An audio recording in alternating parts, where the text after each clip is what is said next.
mendengarkan podcast ini. Lukas 19 ayat 9 dan ayat yang ke-10, saudara. Kata Yesus kepadanya, "Hari ini telah terjadi keselamatan kepada rumah ini, karena orang ini pun anak Abraham. Sebab anak manusia datang untuk mencari dan menyelamatkan yang hilang."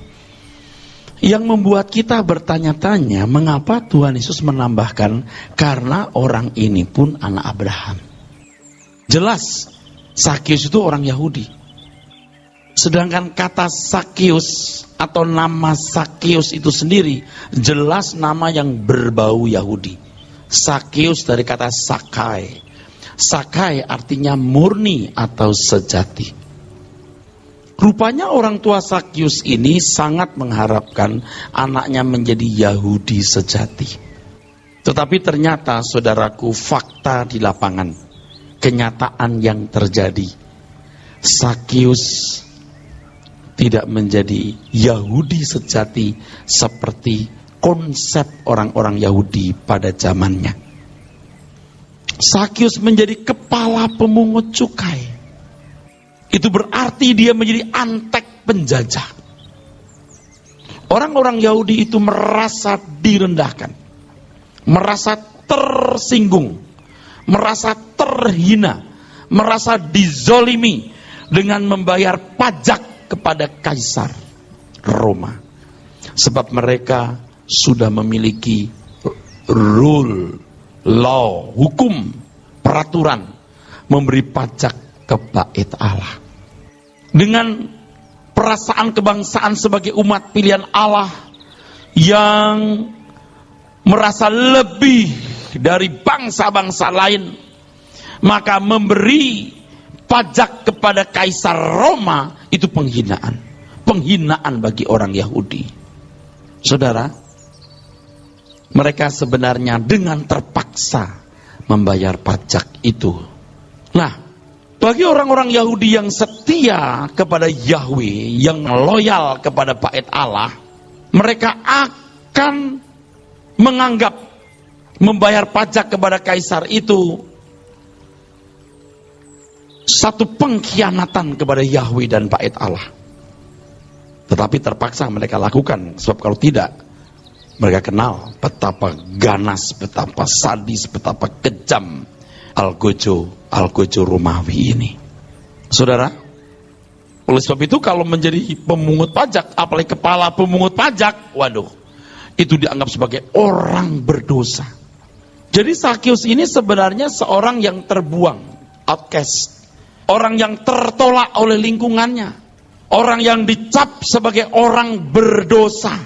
Tetapi rupanya Sakius tidak terlalu peduli, sebab yang penting adalah uang. Walaupun harapan orang tuanya dia menjadi Yahudi sejati sesuai dengan namanya, Sakeus itu dari kata Sakai itu, saudara, tetapi dia tetap menjadi seorang kepala pemungut cukai atau pajak.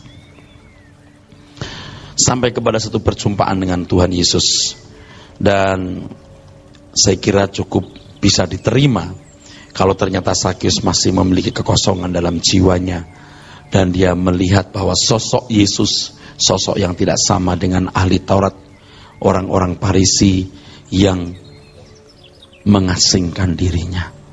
Dia memiliki harapan. Dia memiliki harapan. Pria ini, sosok ini, rabi satu ini, guru satu ini bisa menerima dirinya.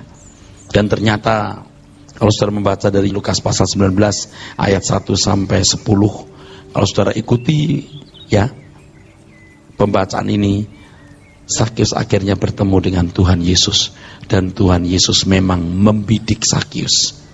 Bagaimana kita tahu ia membidik Sakius? Ayat 1. Yesus masuk ke kota Yeriko dan berjalan terus melintasi kota itu. Di situ ada seorang bernama Sakeus, kepala pemungut cukai, dan ia seorang yang kaya. Ya, Yesus berjalan terus sampai dia bertemu dengan Sakeus, lalu terus baca. Ayat yang ketiga, ia berusaha untuk melihat orang apakah Yesus itu. Tetapi ia tidak berhasil karena orang banyak, sebab badannya pendek. Maka berlarilah ia mendahului orang banyak, lalu memanjat pohon ara untuk melihat Yesus yang akan lewat di situ. Ketika Yesus sampai ke tempat itu, ia melihat ke atas dan berkata, "Sakeus, segeralah turun, sebab hari ini aku harus menumpang di rumahmu." Ya, oke. Nanti kita akan membaca bagaimana Sakeus memiliki pertobatan. Oke.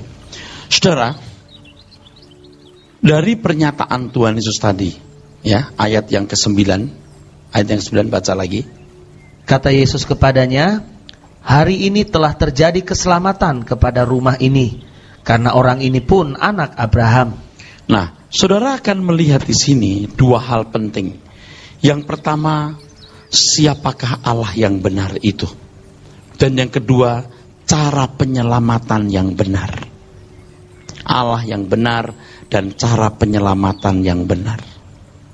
Banyak orang tidak memiliki Allah yang benar dan tidak memiliki cara penyelamatan yang benar. Kalau orang Yahudi punya Allah yang benar tapi cara penyelamatan yang salah. Oke.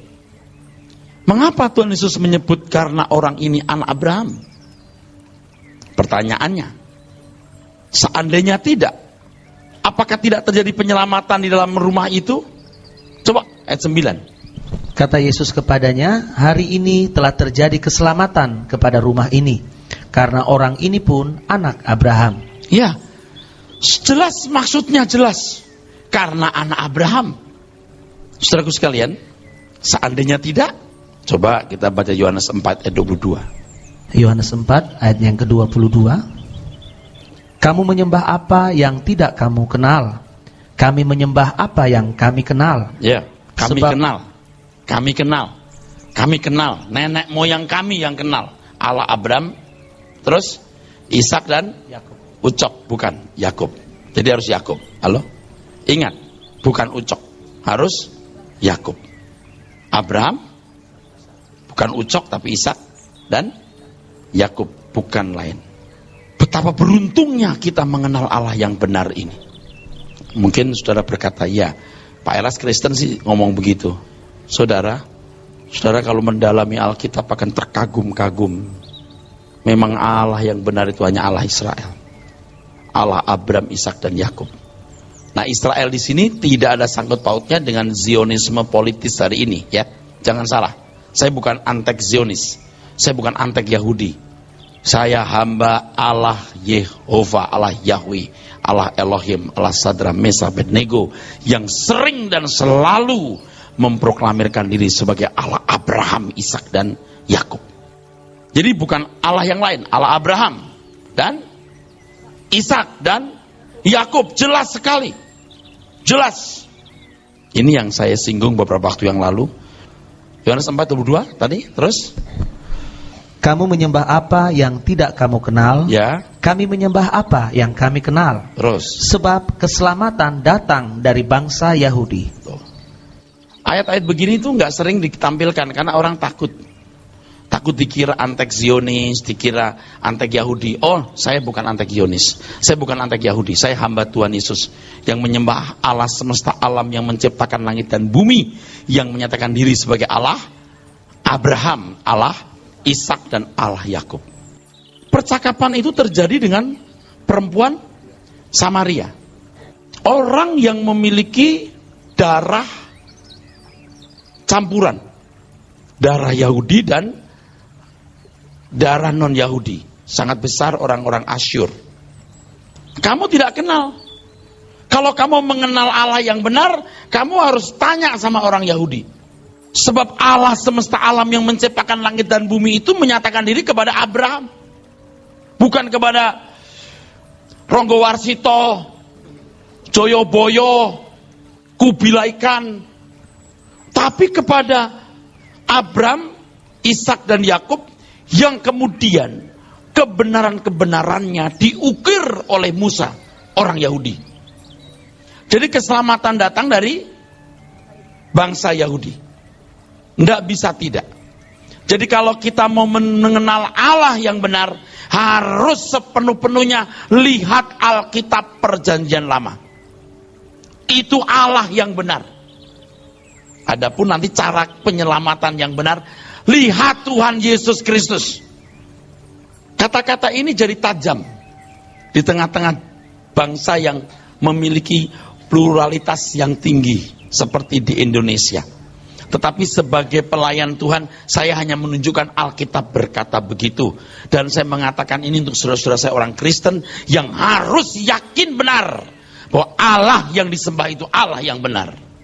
Allah semesta alam yang menciptakan langit dan bumi, bukan Allah yang diimpor dari Gunung Kidul, bukan Allah yang diimpor dari Wamena, tapi Allah yang menciptakan langit dan bumi, yang menyatakan diri sebagai Allah Abraham, Ishak dan Yakub, yang kisah perbuatan-perbuatannya ditulis oleh Musa, baik mengenai Adam dan Hawa, mengenai Nuh dan lain sebagainya. Harus bertanya sama orang Yahudi, jangan tanya kepada yang lain. Nggak bisa, enggak. Saya tidak mengatakan yang lain itu salah. Jelas dengan mengatakan hal ini, saudara bisa mempertimbangkan sendiri. Dan sekali lagi saya bicara kepada keluarga saya, yaitu orang-orang Kristen atau orang-orang percaya. Jadi saudara-saudara sebagai orang Kristen jangan ragu-ragu. Jangan mempercaya Allah yang lain. Jangan ragu-ragu meyakini Allah Abraham, Ishak dan Yakub. Jangan pindah kepercayaan. Jangan menggantikan iman. Boleh dong saya ngomong begini? Harus, bukan boleh. Harus saya ngomong begini. Bahkan dari anak-anak kita, anak sekolah minggu, anak-anak tunas remaja, anak pemuda, harus ditanamkan kebenaran ini. Jangan besar dikit lalu dengar cerita tentang Adam dan Hawa, tentang Nuh dari sumber lain, lalu jadi ngawur. Belajarlah dari Alkitab. Dia Allah yang benar. Jadi penyelamatan datang dari bangsa Yahudi. Tadi saya sudah katakan pernyataan di dalam Lukas 19 ayat 9 itu, yang pertama menunjukkan siapa Allah yang benar, yang kedua cara penyelamatan. Nah, cara penyelamatan nanti kita akan lihat. Sakyus itu habis-habisan loh. Separuh hartanya diberikan kepada orang miskin, kalau ada orang mau diperas dikembalikan 4 kali lipat habis. Keselamatan itu merenggut seluruh hidup kita. Bukan jadi orang beragama. Bukan jadi orang beragama, jadi orang yang habis-habisan. Oke, yang begini sering saya katakan. Tapi sekarang kita lihat dulu Matius 22 ayat 32. Waduh, hebat itu, ya. Oke, Matius 22 ayat 32, saudara. Mungkin anak-anak kita juga tidak tahu bahwa Alkitab kita ini sudah ada, cuma ditulis tahun 1440 sebelum Masehi. 1500 tahun sebelum Masehi. Hebat ya. Setelah itu muncul agama-agama monoteisme yang percaya Allah itu esa. Sebelum orang bicara soal Allah itu esa, Israel dulu yang ngomong Allah itu esa. Tapi esanya bukan satu matematis, satu tunggal matematis. Karena ketika Allah disebutnya Elohim, itu jamak. Nah, anak-anak kita kalau tidak tahu kan jadi malu ngaku Allahnya Tritunggal. Malu. Kasihan orang Kristen Allahnya 3. Kalau 4 kalau 5 mau apa? Emangnya yang buat ukuran Allah itu harus 3, harus 4, harus 2 apa? Siapa? 1500 tahun sebelum Masehi, sebelum ada agama-agama monoteisme besar, belum ada agama Kristen, belum ada agama Islam, Yahudi sudah punya agama Yudaism yang mengajarkan Allah itu esa. Kasihan kalau anak-anak kita tidak tahu, lalu jadi minder. Oh, Allahnya orang Kristen ada Allah Bapa, tapi juga ada anak. Nggak enak bener ya? Enak aja. Kenapa nggak enak? Karena kita berkata Elohim. Kalau child 1, kalau children berarti lebih dari 1. Kalau El itu 1, kalau Elohim itu banyak. Orang Yahudi menyebut Allah itu Eloah. Lalu orang-orang Palestina sebelum ada agama-agama monoteisme hari ini sudah menyebut Allah itu Allah, sudah menyebut. Lalu di Indonesia jadi Allah. Apa susahnya? Kok sekarang kita ribut lagi? Itu nama Allah siapa? You mesti belajar sungguh-sungguh. Jangan debat yang tidak perlu diperdebatkan. Sekarang yang penting kita tahu Allah kita Allah yang benar. dan mengerti karakter-karakternya. Ayat yang ke-32. Akulah Allah Abraham, Allah Ishak dan Allah Yakub. Ia bukanlah Allah yang mati, melainkan Allah orang hidup. Ulangi. Akulah Allah Abraham, Allah Ishak dan Allah Yakub. Ia bukanlah Allah orang mati, melainkan Allah orang hidup. Ini penting. Ini penting. Kenapa penting? Begini, saudara. Keselamatan kita kan nanti bermuara di langit baru, bumi baru. Bukan keselamatan jasmani atau pemenuhan kebutuhan jasmani. Amin. Ingat ketika Tuhan Yesus bangkit dari kubur, Tuhan Yesus berkata, aku bukan hantu. Hantu tidak bisa makan, hantu tidak bisa minum. Ya, ini aku. Coba lihat, aku berdaging. Ya, aku hidup. Ketika bicara soal kebangkitan, ya, di Matius 22 itu, saudara, itu kan bicara soal kebangkitan, saudara. Tuhan Yesus menunjukkan dia bukan Allah orang mati, dia Allah orang hidup. Bahwa akan ada kebangkitan, bahwa akan ada dunia yang akan datang, bahwa akan ada kehidupan, bahwa rancangan Tuhan digenapi dengan merancang langit baru, bumi baru, dan manusia yang disempurnakan di dalam keselamatan yang benar itu untuk tinggal di sana, untuk diam di sana. Siapa dia? Allah Abraham, Ishak dan Yakub, bukan Allah yang lain. Dia Allah orang hidup, bukan Allah orang mati. Itu penting. Sebenarnya kan kalau mau ringkas cukup disebut, oh dia Allah, cukup. Tapi kenapa ditambahkan Allah Abraham, Ishak dan Yakub untuk menegaskan siapa Allah yang benar itu? Ini menjadi penting kalau saudara menghayati apa arti keselamatan itu. Ya, keselamatan yang benar, usaha Tuhan memulihkan manusia kepada rancangan yang semula untuk mewarisi kerajaan bersama-sama dengan Tuhan Yesus. Nah, saudaraku sekalian, jelas sekarang bahwa Allah yang benar adalah Allah Abraham, Ishak dan Yakub. Dan kalau kita mau mengenali karakternya, hakikatnya, kita tanyalah kepada Alkitab Perjanjian Lama, dan jangan dikurangi, jangan dilebihi, karena kitab itu sudah ada ribuan tahun sebelum Masehi. Mesti diajarkan ini kepada anak-anak kita, dan saudara harus yakin benar ini yang benar. Oke. Nah, sekarang kita kembali Lukas pasal yang ke-19 tadi, saudara. Bagaimana cara penyelamatan yang benar itu? Teruskan tadi sampai ayat berapa? Ya, oh bukan. 5. Ketika Yesus sampai ke tempat itu, ia melihat ke atas dan berkata, Sakeus, segeralah turun, sebab hari ini aku harus menumpang di rumahmu. Ya. Lalu Sakeus segera turun dan menerima Yesus dengan sukacita. Tetapi semua orang yang melihat hal itu bersungut-sungut, katanya, ia menumpang di rumah orang berdosa. Tetapi Sakeus berdiri dan berkata kepada Tuhan, Tuhan, setengah dari milikku akan kuberikan kepada orang miskin, dan sekiranya ada sesuatu yang kuperas dari seseorang, akan kukembalikan 4 kali lipat. Kata Yesus kepadanya, hari ini telah terjadi keselamatan kepada rumah ini, karena orang ini pun anak Abraham. Oke.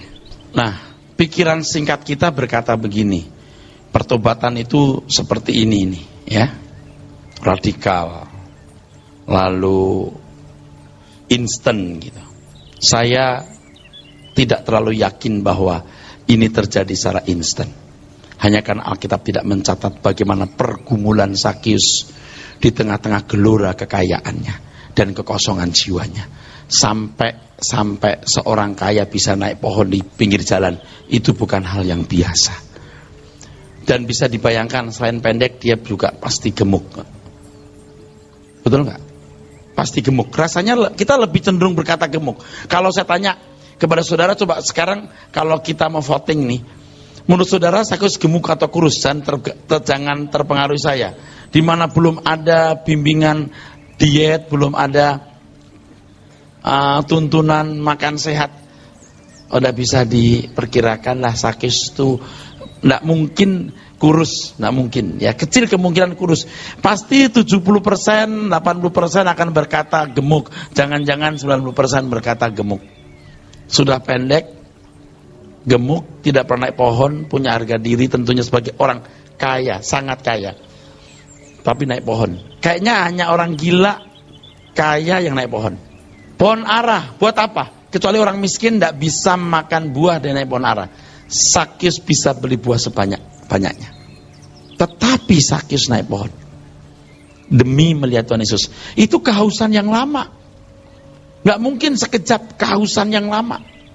Tinggal pencet tombolnya, kapan dia beraksi, ya saudaraku. Nah, inilah saatnya. Maka Tuhan mengatakan, hari ini akan menumpang di rumahmu. Nah, ketika Sakyus merespon keselamatan yang Tuhan berikan, responnya seperti ini. Apa itu? Aku jual separuh hartaku, kalau ada orang pernah kuperas. Itu nggak diajarkan agama manapun. Agama manapun itu, agama pada umumnya mengajarkan supaya rezekinya baik, gitu. Hidupnya nyaman-nyaman, tiong-tiong, orang Tionghoa ya. Pokoknya yang enak, betul nggak? Agama itu kan jadi kontribusi untuk pengamanan hidup. Tapi Sakyus ini nyari sengsara ini. Ini kebenaran. Beda sekali dengan keberagaman Yahudi. Mereka cukup puas dengan persepuluhan. Mereka menarik persepuluhan. Ada kurban ucapan syukur, segala macam ya. Nanti kita akan belajar bagaimana Abraham itu jadi contoh. Dia meninggalkan segala sesuatu demi panggilannya. Tapi kaya Abraham. Ya iya kaya. Kenapa kaya? Satu, memang Tuhan berkati. Yang kedua, Abraham itu pekerja keras. Buktinya apa? Saya kasih tahu buktinya. Sederhana. Abraham itu dengan 300 sekian budak-budaknya bisa mengalahkan beberapa raja. Kalau dia cuma suka tidur, bangun, makan, pasti nggak kuat. Halo? Oh tapi sakti gak bisa terbang, nggak ada gitu. Oh tapi sakti Abraham itu gak bisa terbang, nggak. Abraham pasti seorang pekerja. Dia bisa memimpin perang. Dia pekerja. Dia peduli dengan bisnisnya. Ketika terjadi keributan antara gembala Lot dengan gembala Abraham yang turun sendiri. Ini pekerja. Ya iyalah dia diberkati Tuhan. Lagi pula saudara tahu, Abraham harus dilindungi Tuhan demi rencana Tuhan yang harus digenapi. Jadi Abraham diberkati itu pantas karena Abraham mengemban mandat Tuhan, mengemban rencana Tuhan yang besar. Nah, kalau saudara tidak mengemban rencana besar Tuhan, cuma mau mobil bagus, rumah bagus, minta berkat Tuhan, kira-kira saudara jadikan Tuhan budak enggak? Iya. Jadi kalau kita ikut Tuhan Yesus seperti Sakyus, habisin semua. Habisin semua untuk Tuhan. Ini bukan berarti lalu saudara nanti pulang uang saudara untuk gereja, tidak. Bukan itu maksud saya. Esensinya harus ditangkap di sini. Segenap hidup buat Tuhan. Kita itu Lewi.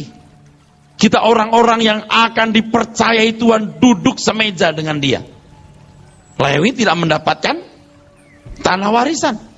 Bukan berarti lalu hari ini kita tidak punya tanah warisan. Kita punya tanah warisan, kita kerja. Warisan dari orang tua maksud saya. Kita kerja, kita bisnis. Tetapi kita tidak berusaha mengambil diri kita sendiri. Kita gunakan untuk mengabdi kepada Tuhan. Itu karakter Lewi. Kristen yang benar itu begini. Karena Anda disetting menjadi pejabat tinggi kerajaan surga. Nah, hebat kan? Jadi Sakyus itu menunjukkan imannya. Iman seperti iman nenek moyangnya, seperti iman Abraham. Cara beriman Sakyus ada cara beriman yang benar, bahwa iman harus disertai perbuatan. Nih, saudara bayangkan dengan baik. Saya suka membayangkan Alkitab lalu dapat hal yang unik-unik. Bedanya Marta Maria apa gitu ya. Waktu Lazarus dibangkitkan itu. Menarik loh. Menarik gitu. Itu kisah kan bukan menekankan soal kuasa Tuhan yang membangkitkan orang mati. Kuasa untuk membangkitkan orang mati itu enggak terlalu kita butuhkan, bahkan kadang-kadang tidak kita butuhkan. Saudara kita meninggal, ya udah kita enggak minta Tuhan bangkitkan kan. Umur 60 tahun meninggal, ya sudahlah 60 tahun. 70 tahun ya rela. 80 tahun lebih rela. 90 tahun kita harapkan. Lalu apa yang mau diajarkan di situ? Wah, ternyata luar biasa loh.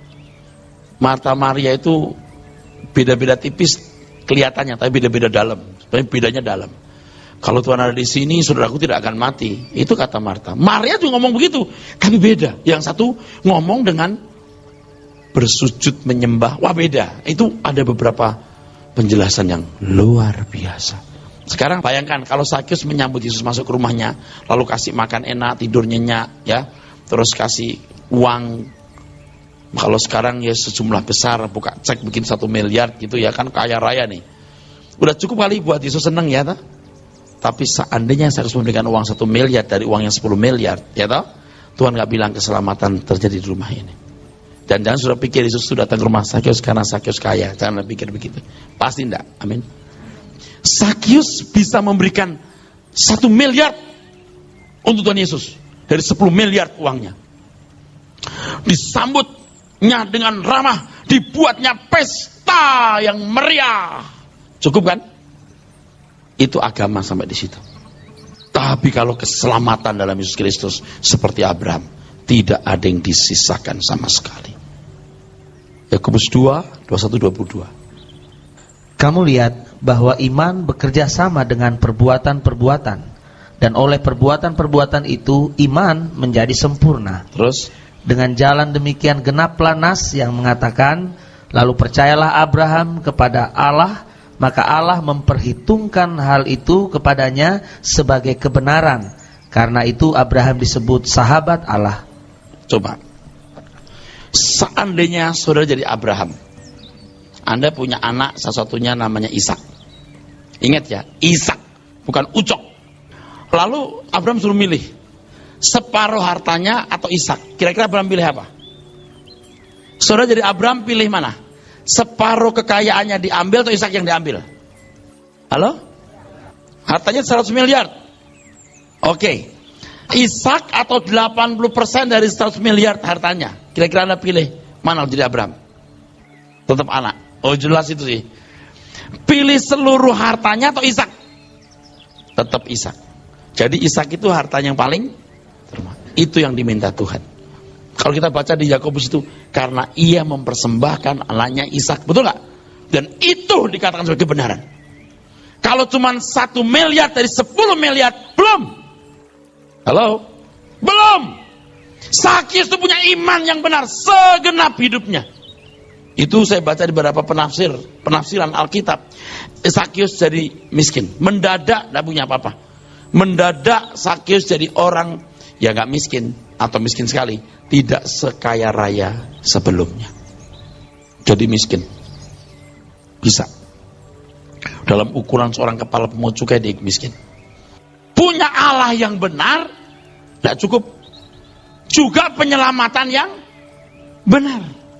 Kalau sudah Allah yang salah, cara penyelamatan yang salah. Orang Yahudi itu punya Allah yang benar, tapi cara penyelamatan yang salah, menolak Yesus. Nah, ini jadi pelajaran buat kita. Jangan jadi orang Kristen yang Allahnya benar, cara berimannya salah. Oleh sebab itu, kalau kita mau diselamatkan harus jadi anak-anak Abraham yang meneladani iman Abraham. Roma pasal 4 ayat 16-25. Roma 4 ayat yang ke-16. Dibaca. Karena itulah kebenaran berdasarkan iman, supaya merupakan kasih karunia, sehingga janji itu berlaku bagi semua keturunan Abraham, bukan hanya bagi mereka yang hidup dari hukum Taurat. Iya, bukan hanya apa? Mereka yang hidup dari hukum Taurat, terus tetapi juga bagi mereka yang hidup dari iman Abraham. Nah, siapa ini yang hidup dari iman Abraham? Kita orang percaya. Jadi harus jadi anak Abraham. Kalau di dalam surat Paulus yang lain harus jadi Israel rohani, bukan Yahudi yang sekarang lagi ribut-ribut ya, bukan Zionisme yang sekarang sedang ribut-ribut dengan Palestina. Tidak ada unsur politis di sini. Tapi memang Alkitab mengatakan kita jadi Israel rohani, bukan Israel jasmani, Israel rohani. Supaya jadi Israel rohani kita harus jadi anak-anak Abraham. Untuk jadi anak-anak Abraham kita harus punya iman seperti iman Abraham. Iman itu penurutan terhadap kehendak Allah. Oke, teruskan pembacaannya. Sebab Abraham adalah bapa kita semua. Kita semua. Ingat, ini kepada jemaat Roma. Jemaat Roma banyak orang-orang kafir non-Yahudi. Kepada jemaat Roma yang adalah sebagian, tidak semua tentunya, orang-orang kafir non-Yahudi. Terus.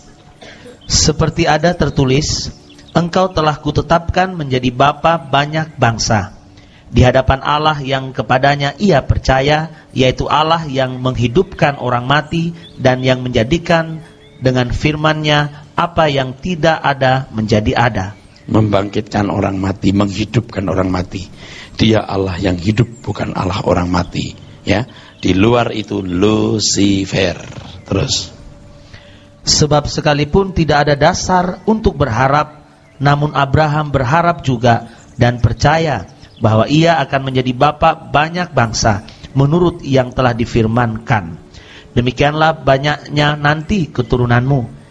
Imannya tidak menjadi lemah walaupun ia mengetahui bahwa tubuhnya sudah sangat lemah karena usianya telah kira-kira 100 tahun dan bahwa rahim Sarah telah tertutup.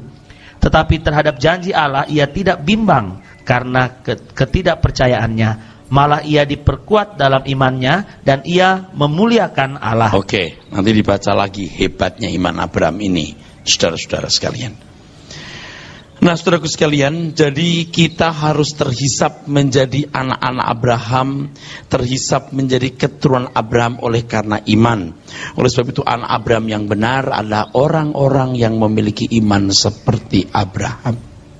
Anak-anak sekolah minggu diajarkan lagu, Bapak Abraham mempunyai banyak sekali anak-anak, aku salah satu, engkau juga, mari puji Tuhan, gitu ya.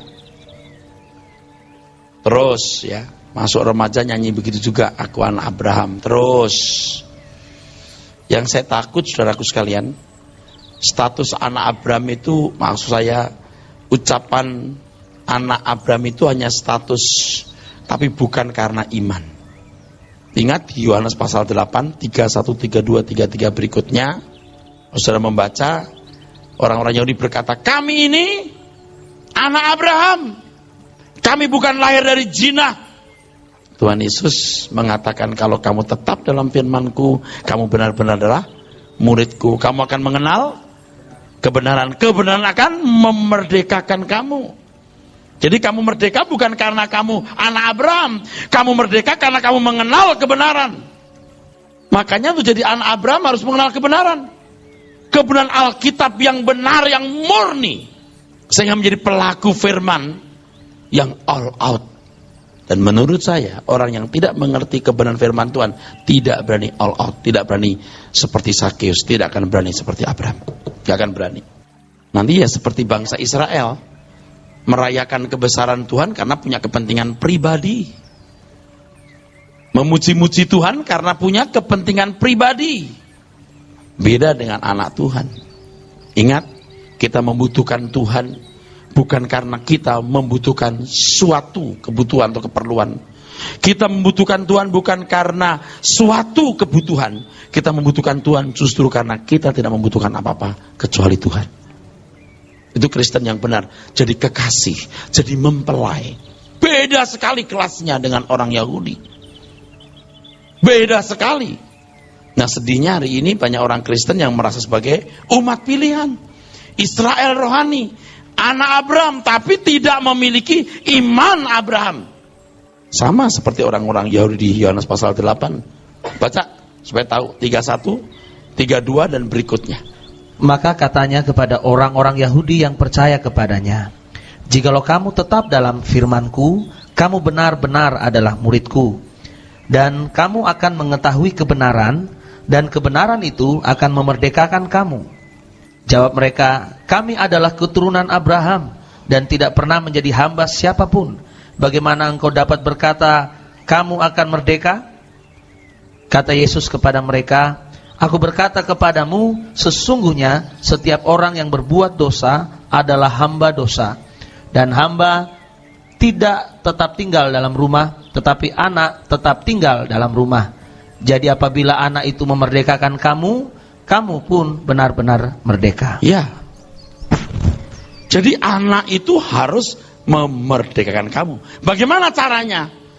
Nah, yang sering saya tangkap saudara sekalian dalam kehidupan banyak orang Kristen dari khotbah-khotbah yang saya dengar, seolah-olah otomatis dari Kristen langsung merdeka, ya. Jadi orang Kristen ke gereja langsung merdeka. Enggak. Bagaimana Yesus memerdekakan? Coba lihat apa yang dilakukan Tuhan Yesus. Mengajar. Tetap dalam firman-Ku, kamu benar-benar murid-Ku. Kamu akan mengenal kebenaran. Kebenaran akan memerdekakan kamu. Jadi untuk menjadi anak-anak Abraham, saudara harus mengenal kebenaran. Dengan mengenal kebenaran, saudara akan berani all out seperti Sakius. Yaitu meneladani iman Abraham. Masih jauh, masih panjang perjalanan hidup Kristen kita ini. Nah sekarang kalau kita mau teropong, ya saya nggak bermaksud menghakimi saudara. Saudara sudah jadi anak Abraham belum? Saudara bisa bahasa Indonesia? Mengerti maksud saya? Sudah jadi anak Abraham belum? Allahnya Allah yang benar, tapi cara penyelamatan yang dipahami benar enggak? Ini masalahnya. Makanya kelahiran baru itu bagaimanapun misteri. Iman datang dari pendengaran dari firman, dari remato Kristo, firman Kristus. Berapa ayat? Berapa pasal? Berapa kali ngerkhotbah? Perlu proses panjang sampai orang berkata, ya ini aku mau Tuhan diselam jus. Tinggalkan manusia lama, hidup dalam hidup yang baru. Tinggalkan Mesir dunia menuju surgawi. Anak Abraham itu begitu. Tinggalkan Ur Kasdim menuju negeri yang dijanjikan Tuhan. Amin.